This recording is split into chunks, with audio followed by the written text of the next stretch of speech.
Hello guys, मैं Sunil Pareek Indian tech classes में आपका हार्दिक स्वागत करता हूं। तो अपना जो पॉइंट चल रहा था वो था डीसी मोटर, और इसके अंदर अपन 650 क्वेश्चन कर चुके हैं पिछले वाली वीडियो तक। और इस वीडियो में जो अपन बात करेंगे 651 नंबर क्वेश्चन से स्टार्ट करने वाले हैं। तो आप वीडियो पूरा देखना और पूरा समझने की कोशिश करना, क्योंकि ये प्रीवियस ईयर के क्वेश्चन आपके लिए बहुत ज़्यादा इंपॉर्टेंट हो सकते हैं आगे आने वाले एग्जाम के लिए। ठीक है, तो चलिए आज के पहले क्वेश्चन से अपन स्टार्ट करते हैं। पहला क्वेश्चन क्या है, डीसी मोटर में पिछली पोल टिप को क्या बोलते हैं अपन, टीपीटी, ट्रेनिंग पोल टिप के अंदर फ्लक्स घनत्व खाली स्थान होगा। यानी मेरे पास जो पोल होते हैं, पोलों के अंदर मान लीजिए मोटर इधर घूम रही है, ठीक है, और ये वाला जो भाग होगा, मोटर इधर घूम रही है, तो आगे वाला भाग कौन सा होगा, ये वाला, और पीछे वाला भाग ये वाला। इस भाग को अपन क्या बोलते हैं, एलपीटी। क्या बोलते हैं, एलपीटी। इसको क्या बोलते हैं अपन, टीपीटी। ठीक है, जब इधर घूमेगा तो इसके ऊपर तो फ्लक्स बढ़ेगा, इसके ऊपर फ्लक्स घटेगा, यानी कि टीपीटी पे फ्लक्स अपने को बढ़ा हुआ मिलता है। ठीक है, तो उत्तर क्या आ जाएगा इसका, ए ऑप्शन। चलिए नेक्स्ट क्वेश्चन। अगला क्वेश्चन मेरे पास क्या है कि एक 240 वोल्टेज डीसी मोटर के 0.5 ओम के प्रतिरोध और 220 वोल्टेज का ईएमएफ वाली मोटर द्वारा खींची गई धारा क्या होगी। तो मेरे पास डीसी मोटर के अंदर EB बराबर V minus I A R a होता है। ठीक है, क्या होता है, EB बराबर V minus I A R A. EB का मान कितना दे रखा है इसने, 220। कितना दे रखा है, 220 बराबर V का मान कितना दे रखा है इसने, 240। कितना है, 240। अब देखिए आर्मेचर का प्रतिरोध दे रखा है, तो माइनस आई ए इंटू 0.5। ठीक है, अब क्या करूं, मैं इस वाले भाग को इधर ले आता हूं, किस में आ जाएगा, प्लस के अंदर। तो यहां पर देखो 240 बराबर 220 प्लस 0.5 आई ए। तो मुझे पूछा आई ए है, तो मैं एक काम कर इस वाले भाग को इधर ले जाता हूं, तो 0.5 आई ए बराबर 240 माइनस 220। ये यहाँ पे क्या है, गुणा के अंदर, तो भाग में ले जाता हूँ, आई के बराबर 240 में से 220 घटेगा, कितना बचेगा, 20 भाग 0.5। अब 20 के अंदर 0.5 का भाग दो, कितना आ जाएगा, 40। तो उत्तर क्या आएगा इसका, डी ऑप्शन। तो आप इसको सोल्यूशन कर लेना ध्यान से। और चलिए अपन नेक्स्ट क्वेश्चन पे चलते हैं। जो अगला क्वेश्चन मेरे पास है वो क्या है, एक कंपाउंड मोटर खाली स्थान रखती है। कंपाउंड मोटर वो मोटर होती है जिसके अंदर सीरीज और शंट दोनों वाइंडिंग एक साथ होती हैं। या तो इनका फ्लक्स जुड़ेगा या इनका फ्लक्स टोटल क्या होगा, घटेगा। अगर फ्लक्स टोटल घटे तो उसको कहते हैं अपन डिफरेंशियल मोटर। क्या कहते हैं, डिफरेंशियल मोटर। अगर फ्लक्स जुड़े तो उसको क्या कहते हैं, कम्युलेटिव मोटर।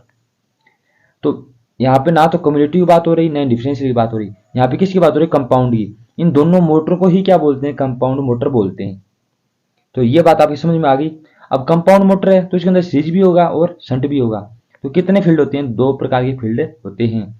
उत्तर क्या आएगा मेरे पास, ए ऑप्शन। चलिए नेक्स्ट क्वेश्चन। ये देखिए, एक 4 बिंदु स्टार्टर खाली स्थान के लिए आवश्यक होता है। सामान्य से ऊपर वाली गति कंट्रोल के साथ संयुक्त मोटर, सामान्य से नीचे गति नियंत्रण के साथ शंट मोटर, सामान्य से ऊपर वाली गति नियंत्रण के साथ श्रेणी मोटर, सामान्य से नीचे वाली गति नियंत्रण के साथ संयुक्त मोटर। तो मेरे पास 4 बिंदु स्टार्टर का प्रयोग करते हैं अपन ज्यादातर संयुक्त मोटरों में। कौन से मोटरों में, संयुक्त मोटरों में। ठीक है, और संयुक्त मोटर तो एक तो इसके अंदर है और एक इसके अंदर है, यानी 2 ऑप्शन है मेरे पास, ए और डी। सीरीज मोटर के अंदर तो केवल और केवल अपन 2 पॉइंट स्टार्टर का प्रयोग करते हैं, ये तो आएगा ही नहीं बिल्कुल ही। और सामान्य से नीचे गति नियंत्रण के साथ शंट मोटर, ये भी नहीं आएगा, क्योंकि ये संयुक्त मोटरों में भी यूज होता है। तो इंपॉर्टेंट कौन है यहाँ पे, संयुक्त मोटर है। और इसके अंदर अपन सामान्य से ज्यादा गति ही अपने प्राप्त कर सकते हैं, तो कंट्रोल करने का काम आता है। उत्तर क्या है इसका, ए ऑप्शन। चलिए नेक्स्ट क्वेश्चन। अगला क्वेश्चन क्या है, गतिशील ब्रेकिंग। गतिशील बोलते हैं डायनामिक को, यानी कि बार बार मैं उसके अंदर जो मेरे पास लोड है या आर्मी से जो कंट्रोल विधियां हैं, बार बार मैं बीच बीच में कभी भी बदल सकता हूं उनकी ब्रेकिंग विधि। यानी कभी चालू कर सकता हूँ, कभी बंद कर सकता हूँ, कभी चालू कभी बंद, यानी बार बार ये काम किया जा सकता है, वो होती है गतिशील ब्रेकिंग। ठीक है, तो स्टेटर टर्मिनल को एसी आपूर्ति से डीसी आपूर्ति में परिवर्तित किया जाता है। किसी भी दो स्टेटर फेज के आपूर्ति टर्मिनलों को आपस में चेंज किया जाता है। किसी भी दो स्टेटर टर्मिनलों को भू संपर्कित किया जाता है। रोटर परिपथ में एक डीसी वोल्टेज प्रक्षेपित किया जाता है।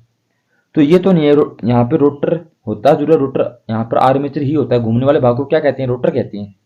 तो यहाँ पे पहले से अपन डीसी देते हैं, तो सभी मोटरों पर अपन डीसी देते हैं, तो ये तो आएगा नहीं इसका। तो ग्राउंड वाला कोई ऑप्शन नहीं होता अपने पास डीसी मोटरों में कि भाई अपना ग्राउंड करेंगे।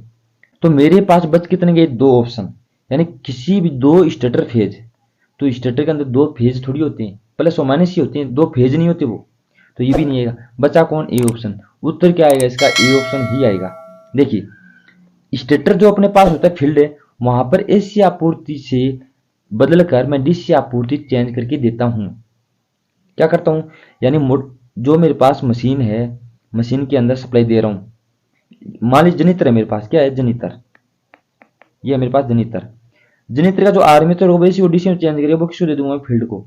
उस प्रकार की ब्रेकिंग को क्या कहते हैं अपन, गतिशील ब्रेकिंग कहते हैं। चलिए नेक्स्ट क्वेश्चन। अगला क्वेश्चन क्या है, डीसी सीरीज पंखा मोटर में गति कंट्रोल की कौन सी विधि का उपयोग किया जाता है।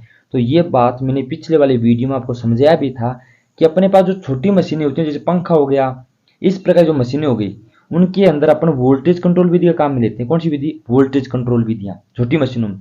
और बड़ी बड़ी जो मशीनें होती हैं उनके अंदर अपन या तो फील्ड कंट्रोल विधि काम में लेते हैं या आर्मेचर वाली।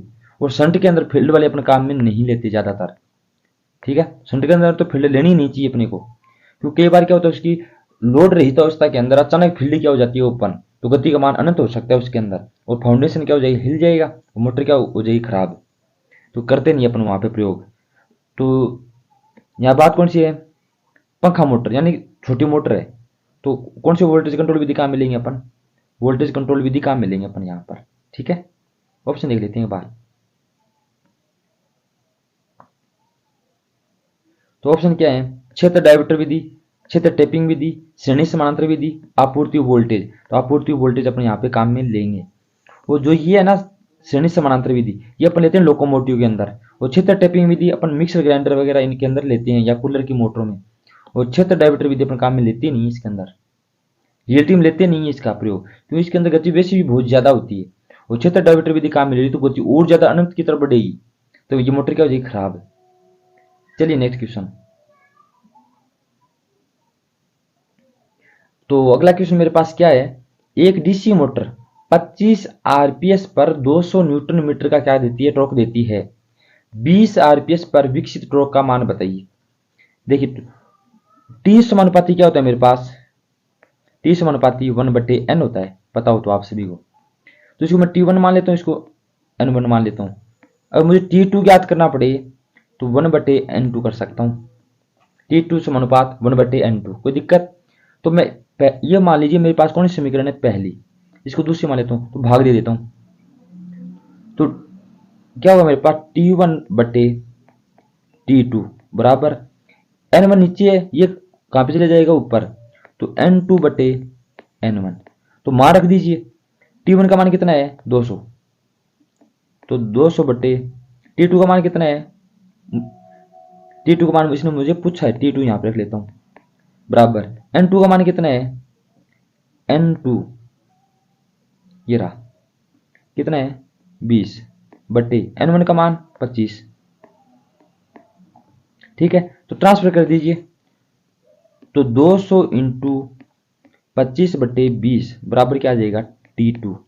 तो काटोगे आप, कितना आ जाएगा मेरे पास, 0 0 काट दिया, नहीं 0 को 0 से और 2 को 10 से, 25 इंटू 10 कितना हो गया, 250। उत्तर क्या आएगा, डी ऑप्शन। तो आप इसका सोल्यूशन कर लेना, फॉर्मूला मैंने आपको यहाँ पे बता दिया। तो फॉर्मूला आप याद रखा करें, क्योंकि फॉर्मूले बहुत सारे काम आपके आ सकते हैं। चलिए नेक्स्ट क्वेश्चन। तो अगला क्वेश्चन मेरे पास क्या है, शाफ्ट टॉर्क की गणना किस प्रकार की जा सकती है। तो शाफ्ट टॉर्क का फॉर्मूला मेरे पास क्या होता है, मैं आपको बता देता हूं कि BHP into 735.5 divide by 2πn होता है। ये किसका फॉर्मूला होता है, शाफ्ट टॉर्क का।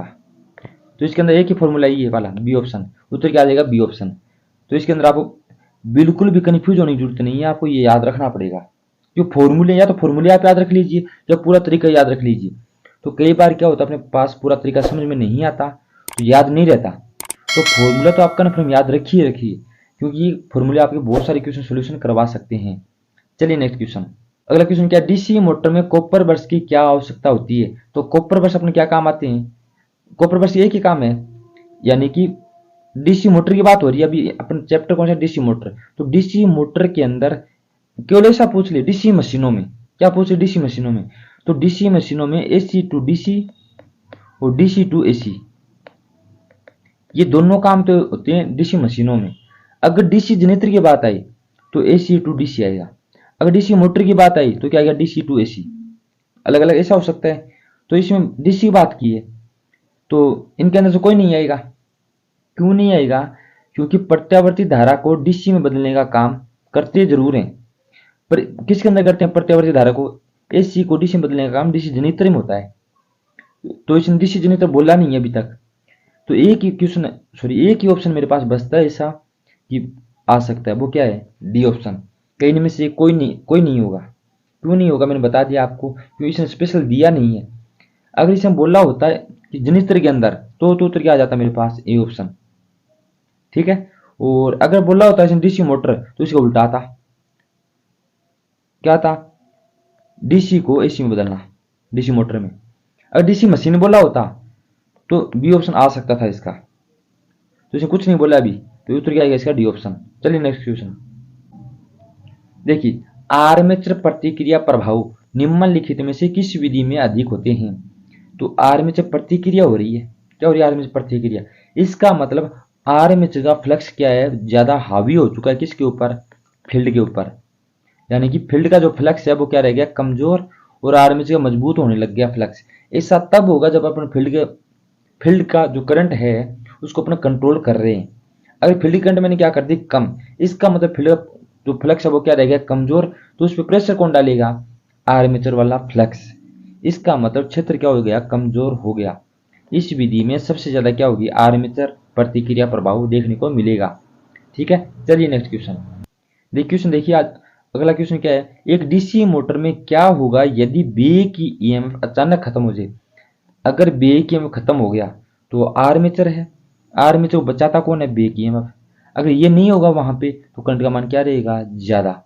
अगर करंट ज्यादा है, अब ज्यादा करंट क्यों होती है, क्योंकि आर्मेचर का प्रतिरोध आर ए वो क्या रहता है बहुत ही कम रहता है, 1 ओम या 1 ओम से कम, ठीक है।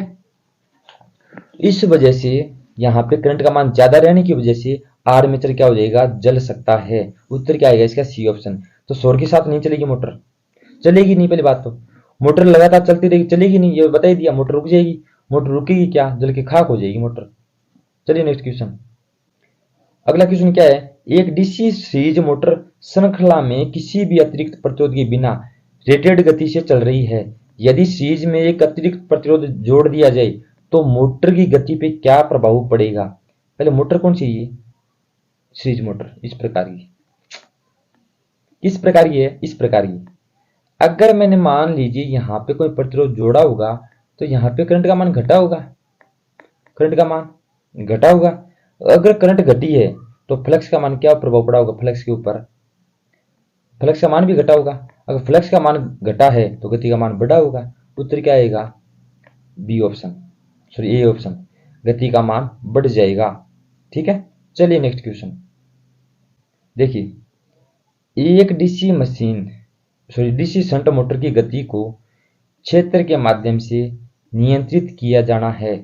इस स्थिति में सबसे उपयुक्त स्टार्टर खाली स्थान होगा। यानी कि मेरे पास डीसी शंट मोटर है, उस गति को क्षेत्र के माध्यम से क्या कर रहा हूँ कंट्रोल कर रहा हूँ, तो इसमें सबसे बढ़िया स्टार्टर कौन सा रहेगा, डियोल, ये एसी में काम आता है, ये तो नहीं आएगा। 2 बिंदु स्टार्टर, तो मोटर कौन सी है शंट मोटर, तो 2 बिंदु स्टार्टर केवल सीरीज में काम आता है, इसमें नहीं आएगा। 3 बिंदु और 4 बिंदु दोनों आ गए, तो इनमें बढ़िया कौन रहता है, मेरे पास 4 बिंदु रहता है, क्योंकि इसके अंदर मोटर ओवरलोड नहीं होती जल्दी से, और उसके अलावा जो यहाँ पे फील्ड के सीरीज में जो प्रतिरोध जुड़ते हैं, ठीक है, फील्ड के सीरीज में क्या जुड़ते हैं, प्रतिरोध। तो इसके अंदर जुड़ेंगे नहीं, वो घटते जाएंगे धीरे धीरे। बस 3 बिंदु में जो फील्ड के सीरीज में क्या जुड़ जाते हैं, प्रतिरोध जुड़ जाते हैं। इसकी वजह से ओएलसी जो वहां पे एनवीसी होती है वो भी ढंग से काम कर नहीं पाती और बार बार मोटर क्या होती है, ट्रिप। तो इसकी जगह पर कौन सा स्टार्टर प्रयोग करते हैं, 4 बिंदु वाला। तो उत्तर क्या आएगा इसका, डी ऑप्शन। चलिए नेक्स्ट क्वेश्चन। अगला क्वेश्चन मेरे पास क्या है, अवकल संयुक्त। अवकल बोलते हैं डिफरेंशियल मोटर को। डीसी मोटर की गति भार विलक्षण खाली स्थान के समान होते हैं। देखिए अवकल बोलते हैं अपने किसको, डिफरेंशियल को। तो इसके अपन मान लीजिए मोटर के ऊपर मैंने भार बढ़ा दिया तो गति का मान क्या हो जाता है, इसका बढ़ जाता है। गति का मान बढ़ता है भार बढ़ाने से। ये एकमात्र मोटर ऐसी होती है जिसको लोड बढ़ाओगे तो करंट का मान बढ़ेगा। लोड बढ़ेगा, करंट का मान बढ़ेगा तो फ्लक्स का मान भी, सीरीज का फ्लक्स बढ़ेगा वरना शंट का फ्लक्स बढ़ेगा नहीं। और इसके अंदर जो फाई टी बराबर क्या होता है, phi S H minus phi S C, यानी कि जो टोटल फ्लक्स होता है वो क्या हो जाएगा, घट जाएगा। इसके अंदर टोटल फ्लक्स क्या होगा, घटेगा। अब टोटल फ्लक्स घट गया, इसका मतलब गति बढ़ गई। तो लोड बढ़ाने से इसके अंदर गति बढ़ती है और सभी मोटर में गति क्या होती है, घटती है, चाहे मोटर कौन सी भी क्यों ना हो। तो इनके समान तो नहीं होती, वो तो क्या आ जाएगा इसका, डी ऑप्शन। चलिए नेक्स्ट क्वेश्चन। अगला क्वेश्चन क्या है, एक डीसी सीरीज मोटर की गति को खाली स्थान के द्वारा कंट्रोल किया जा सकता है। मोटर कौन सी सीरीज, क्षेत्र डायवर्टर के माध्यम से, शंट क्षेत्र नियामक के माध्यम से, वार्ड लियोनार्ड के माध्यम से, वार्ड लियोनार्ड रेखीय प्रणाली के माध्यम से। तो पहले ये बता देता हूँ, शंट वाला तो आएगा ही नहीं, शंट फील्ड रेगुलेटर तो आएगा ही नहीं, इसके अंदर बात ही खत्म। क्योंकि ये वहीं पर यूज करते हैं जहाँ पे वाइंडिंग क्या हो, लंबी चौड़ी ज्यादा हो, तो वहां पे अपन शंट फील्ड रेगुलेटर यूज कर सकते हैं, ठीक है। और वार्ड लियोनार्ड प्रणाली करते हैं अपन या तो शंट मोटर या कंपाउंड मोटर में, तो ये तो दोनों कर ही नहीं सकते। तो बची कौन, क्षेत्र डायवर्टर। इसके माध्यम से मैं सीरीज मोटर गति को क्या कर सकता हूँ, कंट्रोल कर सकता हूँ, ठीक है। चलिए नेक्स्ट क्वेश्चन। अगला क्वेश्चन क्या है, जब क्षेत्र नियंत्रण विधि के माध्यम से एक डीसी शंट मोटर की गति को बदलते हैं तो हमें प्राप्त होती है। यानी क्षेत्र कंट्रोल के माध्यम से अपन डीसी शंट मोटर की गति को चेंज कर रहे हैं। तो पहली बात किसके माध्यम से, फील्ड के माध्यम से। तो फील्ड में गति हमेशा बढ़ेगी, सामान्य गति से बढ़ेगी। तो जो घट रही है वो तो काट दो, इसमें नीचे आ गया, ये काट दो, ये भी नहीं आएगा। सामान्य गति 100% नीचे आ गया, नीचे मिलती नहीं, ऊपर ज्यादा ही मिलती है अपने को। इसके अंदर भी क्या आ गया, नीचे, ये भी काट दो। बचा कौन, सामान्य गति से 15 से 30% ऊपर मिल सकती है अपने को गति, ठीक है। यानी बढ़ के मिलती है गति, कम नहीं होती इसके अंदर। तो फील्ड के साथ कोई छेड़छाड़ करोगे तो गति बढ़ेगी और आरएमएस के साथ करोगे तो गति का मान घटेगा। ये बातें तो मैंने पिछले वाली वीडियो में बता भी दी और समझा भी दी। उत्तर क्या आ जाएगा इसका, बी ऑप्शन। चलिए नेक्स्ट क्वेश्चन। क्वेश्चन क्या है, मोटर के समस्या निवारण के लिए सावधानी आवश्यक होती है। यानी मेरे पास मोटर है, मोटर में समस्या खत्म करनी है, उसके लिए क्या आवश्यक होता है। ऑप्शन देख लेते हैं एक बार। कुछ चीजें ऑप्शन पर डिपेंड भी करती हैं। देखिए, गंध की भावना, महसूस की भावना, श्रवण और अवलोकन की भावना, उपरोक्त सभी। तो अगर अपन मान लीजिए मोटर की देख रेख कर रहे हैं तो अपने को गंध भी आनी चाहिए, क्योंकि कई बार क्या होता है वाइंडिंग जलेगी तो वाइंडिंग की जलने की गंध से मैं पता कर सकता हूँ मोटर के अंदर क्या आ रही है, खराबी आ रही है। या कभी कभी महसूस करके भी कर सकता हूँ, जैसे मान ली कोई लीकेज करंट आ रहा होगा, कभी बाई चांस हाथ लग गया तो मुझे झटका लगना चाहिए थोड़ा बहुत, तो मुझे पता लग जाना चाहिए उस चीज का। तो ये भी अपने अंदर भावना होनी चाहिए। सुनने की भावना भी होनी चाहिए, जैसे मान लीजिए मोटर पर लोड अचानक बढ़ गया, लोड उठा नहीं पा रही मोटर, तो उसकी आवाज को देख के भी मुझे अंदाजा लग जाना चाहिए कि मोटर के अंदर ये चीज की खराबी है। तो ये चारों भावनाएं अपने अंदर होनी चाहिए। तो ये चारों भावनाएं होनी चाहिए। उत्तर क्या आ जाएगा इसका, डी ऑप्शन। चलिए नेक्स्ट क्वेश्चन।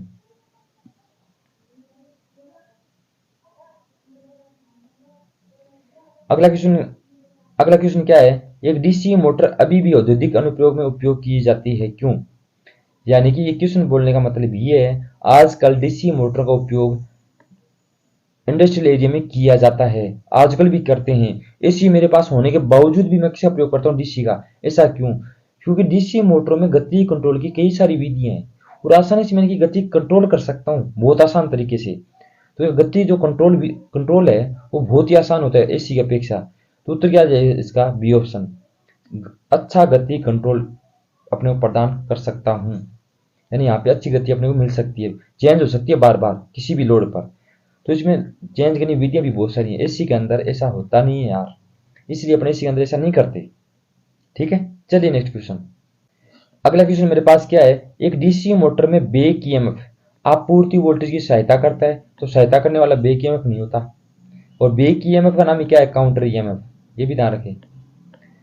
आर्मेचर धारा की सहायता करता है, सहायता तो करता ही नहीं है, ये विरोध करता है।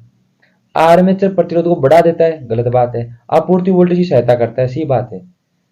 तो आपूर्ति वोल्टेज जो सहायता विरोध करता है, सॉरी विरोध कर, जो विरोध करे उसको ही अपने क्या कहते हैं, बैक ईएमएफ कहते हैं। यानी जो सप्लाई मैंने दी उसकी विपरीत में वहां पर जो ईएमएफ पैदा हुआ है वो क्या होता है, विरोधी होता है। उस विरोधी विद्युत बल का ही नाम क्या होता है, बैक ईएमएफ। ठीक है, तो उत्तर क्या है इसका, डी ऑप्शन। चलिए नेक्स्ट क्वेश्चन। अगला क्वेश्चन मेरे पास क्या है, एक डीसी मोटर की गति नियंत्रण की सबसे साधारण विधि खालिस्तान के परिवर्तन द्वारा की जा सकती है। यानी मेरे पास कोई डीसी मोटर है, उसमें गति कंट्रोल करना है, तो सबसे साधारण विधि कौन सी है, आपूर्ति वोल्टेज, सीरीज में चालकों की प्रभावी संख्या, क्षेत्र सामर्थ्य, आर्मेचर परिपथ प्रतिरोध। तो अपन जो भी विधि आजकल प्रयोग करते हैं डीसी, कोई भी डीसी मोटर क्यों ना हो, ठीक है, जो चीज अधिकतर यूज करते हैं ना वही आमतौर पर होता है।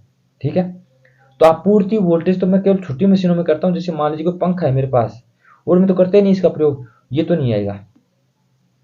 सीरीज में चालकों की प्रभावी संख्या, तो चालकों को घटाता बढ़ाता थोड़ी हूं, तो इसका भी प्रयोग नहीं करता मैं।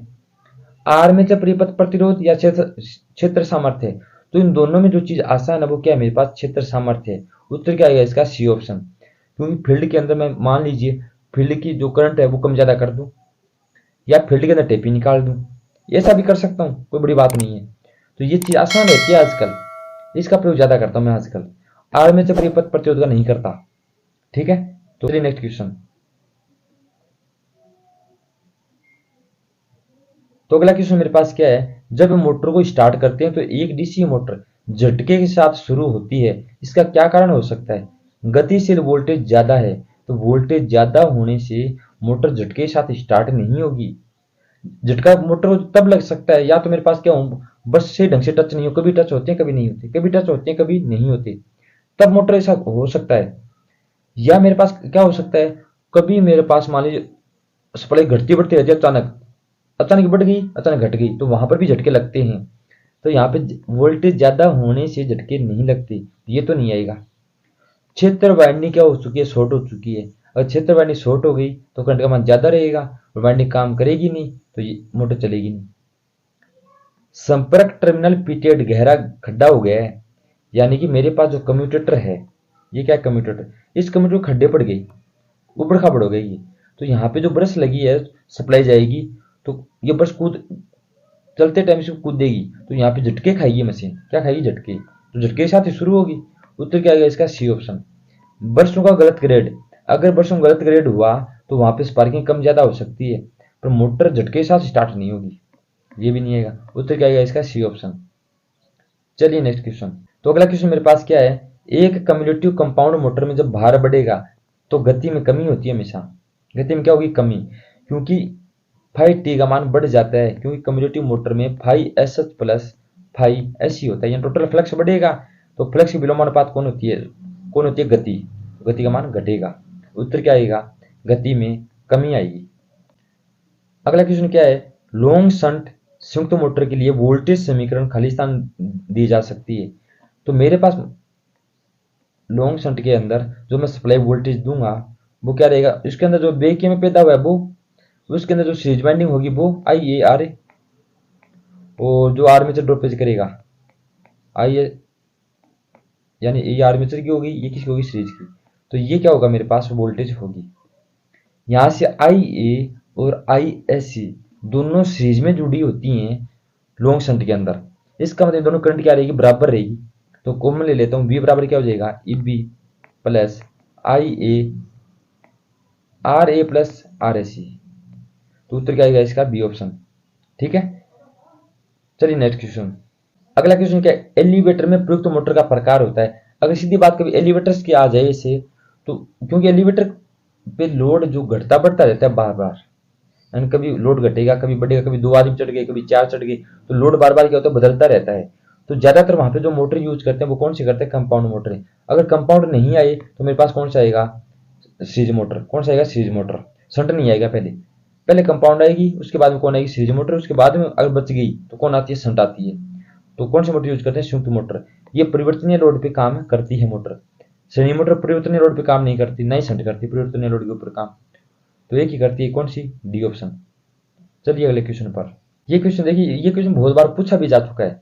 यदि एक सीरीज मोटर एसी पे लगा दूं तो मेरे साथ क्या होगा, खराब दक्षता होगी, खराब शक्ति गुणक होगा, अत्यधिक चिंगारी होगी, उपरोक्त सभी। तो इसका उत्तर क्या रहेगा, डी ऑप्शन।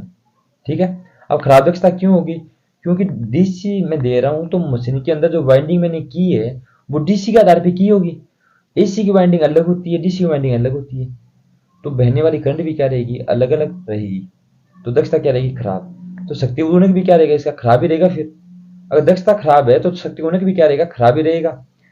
और जो बाइंडिंग मैंने की, एक तो बाइंडिंग होती है डीसी के अंदर लेप हुई होती है, एसी के अंदर बाइंडिंग अलग होती है। इसका मतलब वहां पे जो कम्यूटेटर होगा वो कभी, मान लीजिए एसी होती है, उसके अंदर पिक वैल्यू जाती है इस प्रकार, ये पिक वैल्यू होती है ऊपर वाली। इस टाइम इसके अंदर चिंगारी ज्यादा पैदा होगी तो स्पार्किंग भी होगी। उत्तर क्या है इसका, डी ऑप्शन। तो मोटर की दक्षता घट जाती है, चिंगारी बढ़ जाती है और नुकसान बढ़ जाते हैं। चलिए अगले क्वेश्चन पर। अगला क्वेश्चन क्या है, श्रृंखला में जुड़े दो डीसी श्रेणी मोटर एक यांत्रिक भार चला रही हैं। अगर मोटर समान भार को चलाने के लिए समानांतर में जुड़ी हुई है तो गति खाली स्थान हो जाएगी, गति के दोगुने से थोड़ी ज्यादा। उत्तर क्या आएगा, यही आएगा इसका। अब ऐसा हुआ क्यों, देखिए मेरे पास सीरीज मोटर थी दो, इस प्रकार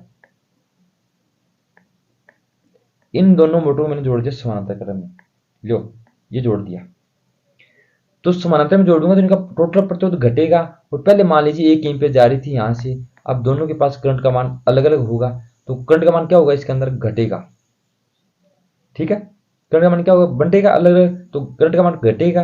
करंट घट गई, इसका मतलब फ्लक्स बढ़ गया। फ्लक्स क्या हो गया, बढ़ गया। और सॉरी, करंट का मान घटा तो फ्लक्स का मान घट गया। अगर फ्लक्स घटता है, इसका भी फ्लक्स घटा होगा, इसका भी फ्लक्स घटा होगा, समानांतर में होने की वजह से और ज्यादा घटा होगा। इसका मतलब टोटल फ्लक्स दो गुना से भी ज्यादा घट जाता है, इसलिए गति का मान 2 गुना से भी ज्यादा बढ़ जाता है। उत्तर क्या आ जाएगा इसका, सी ऑप्शन। चलिए अगले क्वेश्चन पर। अगला क्वेश्चन क्या, दो समान हानि रहित सीरीज मोटर एक डीसी आपूर्ति वोल्टेज के साथ सीरीज में जुड़ी हुई हैं और उनकी जो गति है वो क्या, एन और एन टू है। उनकी आउटपुट का अनुपात क्या रहेगा, तो गति आउटपुट ही होती है इनकी, तो अनुपात भी ये हो जाएगा। गति क्या होती है इनकी, आउटपुट, तो अनुपात भी यही रहेगा, कोई दिक्कत ही नहीं है आपको। चलिए अगले क्वेश्चन पर। अगला क्वेश्चन क्या है, आर्मेचर प्रतिक्रिया को जिम्मेदार ठहराया जाता है। आर्मेचर धारा द्वारा स्थापित चुंबकीय क्षेत्र का प्रभाव, क्षेत्र धारा द्वारा स्थापित चुंबकीय क्षेत्र का प्रभाव, आर्मेचर में ताम्र हानियां, बैक ईएमएफ द्वारा स्थापित चुंबकीय क्षेत्र का प्रभाव। तो आर्मेचर प्रतिक्रिया, आर्मेचर का जो मैग्नेटिक फील्ड होता है वो मेन फील्ड के ऊपर क्या डालता है, प्रभाव डालता है। तो कौन डालता है, आर्मेचर का फील्ड। इसका मतलब ऑप्शन कौन सा आएगा, ए ऑप्शन। यानी जो आर्मेचर का मैग्नेटिक फील्ड होगा वो मेन चुंबकीय क्षेत्र के ऊपर क्या डालेगा, प्रभाव। इसी को अपन क्या कहते हैं, आर्मेचर प्रतिक्रिया प्रभाव कहते हैं। इसलिए मेन फील्ड का फ्लक्स क्या पड़ जाता है, कमजोर पड़ने लग जाता है और स्पार्किंग वहां पे बढ़ जाती है। चलिए अगले क्वेश्चन पर।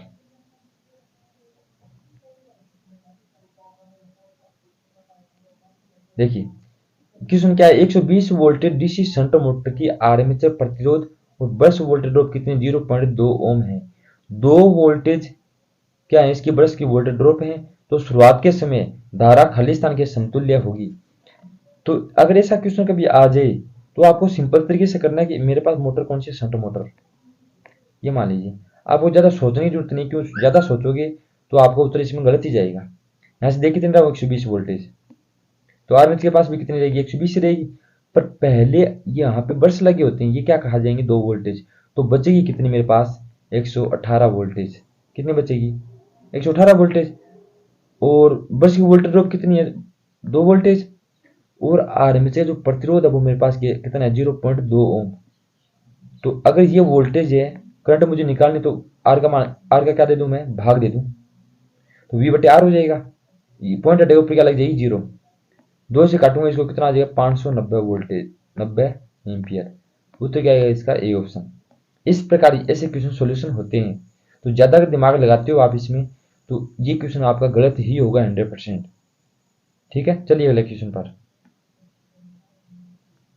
अगला क्वेश्चन क्या है? एक डीसी सीरीज मोटर गलती से सिंगल फेज एसी आपूर्ति से जोड़ दी गई तो उत्पादित टॉर्क क्या होगा? तो एसी के अंदर साइन वेव चलती है इस प्रकार। ठीक है, अगर साइन वेव चले कभी ज्यादा कभी कम, कभी ज्यादा कभी कम, कभी ज्यादा कभी कम, तो इसको बोलते हैं स्पंदीय स्पंदन। क्या बोलते हैं? स्पंदन, परिवर्तनीय प्रकार का। तो शून्य नहीं आएगा इसमें। तो अगर ऑसिलेशन आता है, दोलन आता है, तो यहाँ पे टॉर्क एक दिशा भी होगा, यानी स्पंदनीय होगा पर एक दिशा होगा, क्योंकि यहाँ पे लगा है मेरे पास कम्यूटेटर, और कम्यूटेटर एसी को डीसी में बदल देगा। किस में बदल देगा? एसी को डीसी में। पर वहां पे जो टॉर्क बनेगा वो स्पंदनीय प्रकार का बनेगा, क्योंकि शुद्ध डीसी नहीं हो सकती है, इस प्रकार की होगी ये हाफ वेव, फुल वेव, इस प्रकार की, इस प्रकार की, इस प्रकार की। तो इसमें परिवर्तन हो रहा है, तो चुंबकीय क्षेत्र में भी क्या होगा? परिवर्तन, यानी पहले सेटिंग होगा, वो टॉर्क बनेगा क्या? एक दिशा ही बनेगा। वो तो क्या आएगा इसका? D option. चलिए अगले क्वेश्चन पर। अगला क्या? डीसी मोटर में 4 बिंदु स्टार्टर है, उसमें समांतर रास्ते कितने होंगे? तो 4 बिंदु स्टार्टर में इस प्रकार होता है, 0.4 होते हैं।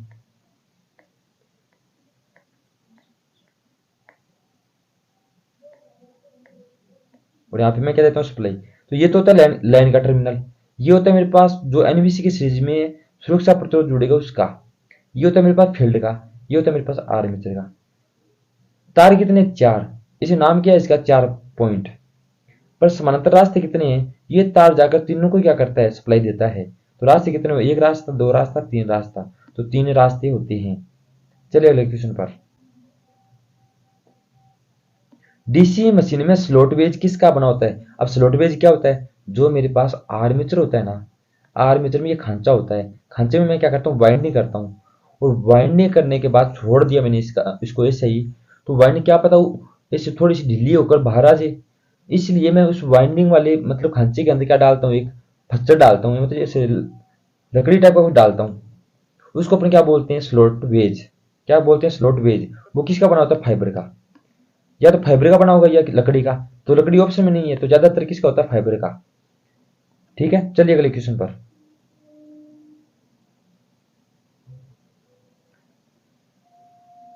ये देखिए क्वेश्चन क्या है? 250 वोल्टेज 6 पोल वाली शंट मोटर जिसमें 0.2 ओम आर्मेचर प्रतिरोध 110 टन वाली तरंग संयोजित वाइंडिंग है, 908 क्या इसके आरपीएम, शून्य भार गति पर आर्मेचर धारा कितनी? 13.3 एम्पियर। तो शून्य भार पर उपयोगी प्रतिद्रुव फ्लक्स बताइए। तो फाई का मान बताना है। तो सबसे पहले मैं आपको बता देता हूं ईबी बराबर क्या होता है? Phi Z N P divide by 60 A. ठीक है, और ईबी का मान एक फॉर्मूला और होता है, ईबी बराबर क्या होता है?